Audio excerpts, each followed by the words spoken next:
మన ట్రస్ట్కి ఎలాంటి ప్రమాదం లేదమ్మా. దీన్ని మరింత ముందుకు తీసుకెళ్ళాలి.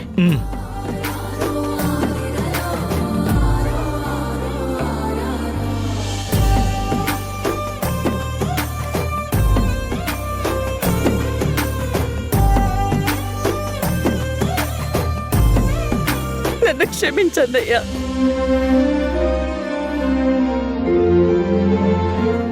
నేను నీ క్షమాపణ కోసం రాలేదమ్మా.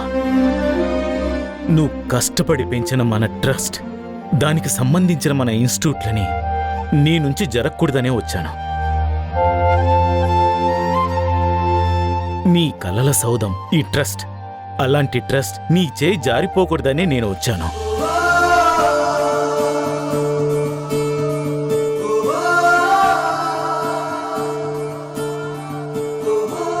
దయచేసి మీరలా మాట్లాడకండి. నన్ను మరింత గిల్ట్ ఫీల్ అయ్యేలా చేయకండి అన్నయ్య. ఒకరోజు గాయత్రి దూరమైందన్న బాధలో ఆ భ్రమరాంబ కుట్రతో అల్లిన కట్టు కథని నిజమని నమ్మి నేను నిన్ను అపార్థం చేసుకుని నిన్ను అనుమానించి అవమానించాను. నన్ను క్షమించన్నయ్యా. అవును బావా, మా నుంచి గాయత్రి దూరం అవడానికి కారణం మీరేనని అపార్థం చేసుకున్నాం. దయచేసి మమ్మల్ని క్షమించండి. ఆ రోజు నుంచి ఈ రోజు వరకు మిమ్మల్ని వెతకని ప్లేస్ లేదు, అడగని మనుషులు లేరు. అలా ఎంత వెతికినా మిమ్మల్ని మాత్రం చేరుకోలేకపోయాం. మీరింటి నుంచి వెళ్ళిపోయిన రోజు నుంచి ఈ రోజు వరకు మీ గురించి ఆలోచించని క్షణమే లేదు. ప్రతిరోజు మేము ప్రాయశ్చిత్తం చేసుకోవడానికి ఎదురు చూస్తూనే ఉన్నాం. వీళ్ళు మాట్లాడుకుంటున్న మాటలేంటి? ఏమీ అర్థం కావడం లేదు. పోన్లే, ఈ సోదంతా నాకెందుకు? ఈయన రావడం వల్ల నాది అనుకున్న ఆస్తి ఎక్కడికి పోలేదు. ఆస్తి సేఫ్. ఇదంతా వింటూ ఉంటే బ్రహ్మరాంబ కుట్ర వలన అపార్థాలు పెరిగి మా కుటుంబానికి దూరంగా ఉన్నాడనమాట. కాని ఇతనికి మాకు సంబంధం ఏమై ఉంటుంది? అమ్మ అన్నయ్య అని పిలుస్తోంది. అంటే అమ్మ వాళ్ళ అన్నయ్యేనా? అవును బావుగారు,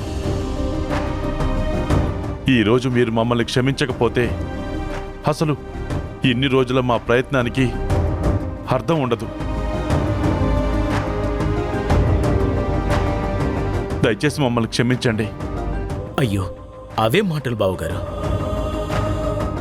ఆ రోజు నేను మీ స్థానంలో ఉన్నా నేను ఇలాగే అపార్థం చేసుకునేవాణ్ణి.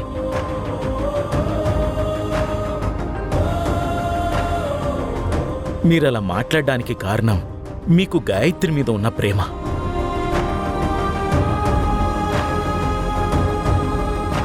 బిడ్డ మీద ఉన్న ప్రేమ వల్ల మీరలా రియాక్ట్ అయ్యారు. ఆ భ్రమరాంబ ఆ ప్రేమను అడ్డు పెట్టుకొని ఇదంతా చేసింది.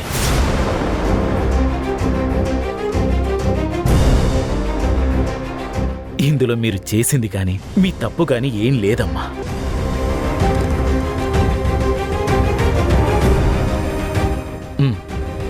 అయినా మీరు కావాలని చేసింది కాదు కదా. నేను అర్థం చేసుకోగలను బావా. థ్యాంక్ యూ బావా. మన మధ్య వచ్చిన అపార్థాలకి దూరం పెరిగింది. ఆ దూరాన్ని తగ్గించగలిగేది కాలమే అని ఇన్ని రోజులు ఎదురు చూస్తూ వచ్చాను.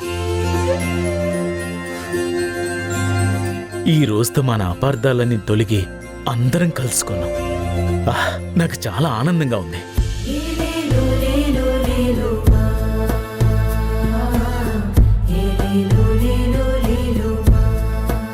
అవునన్నయ్య, నా అల్లుడు ఎలా ఉన్నాడు? ఏం చేస్తున్నాడు? నీ అల్లుడు నీ దగ్గరే ఉన్నాడు కదమ్మా.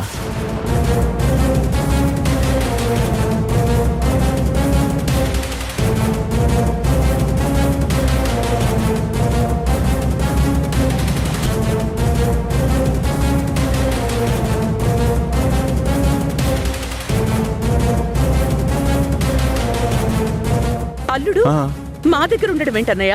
ఉండమ్మా, పిలుస్తాను. వంశీ వంశీ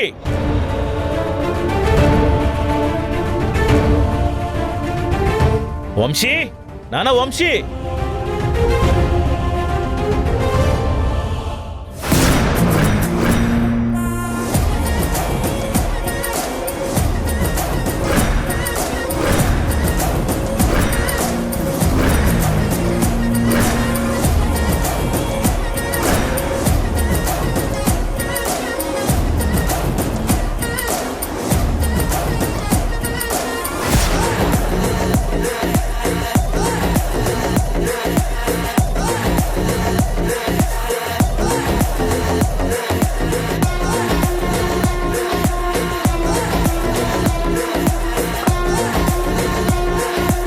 ఇతను మనోహర్.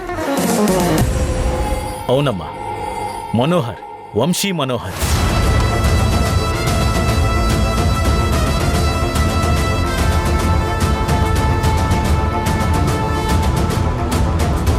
మనోహర్గా మీ అందరికీ తెలుసు.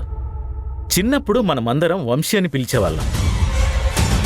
పూర్తి పేరు వంశీ మనోహర్.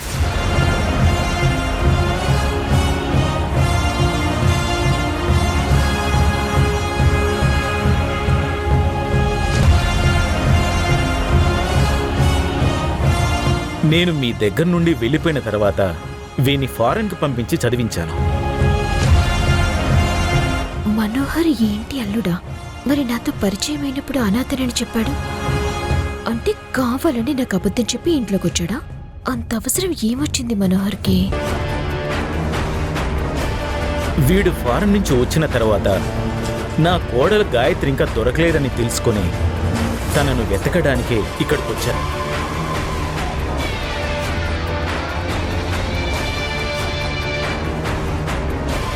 వీడిక్కడికి వచ్చిన దగ్గర నుంచి జరిగిందంతా మీకు తెలుసు.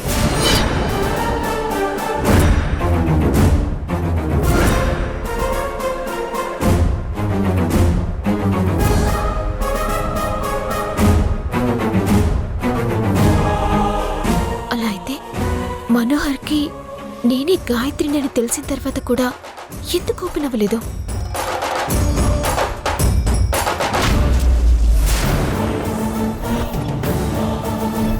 మనోహర్ నాకు బావవుతాడన్నమాట.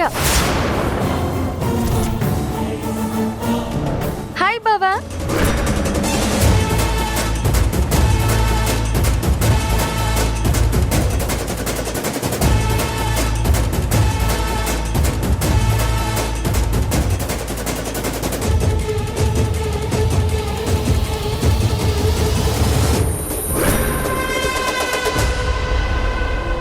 ఇప్పుడు ఈ మనోహర్ని ఎలా నా వాణ్ణి చేసుకుంటానో చూడు.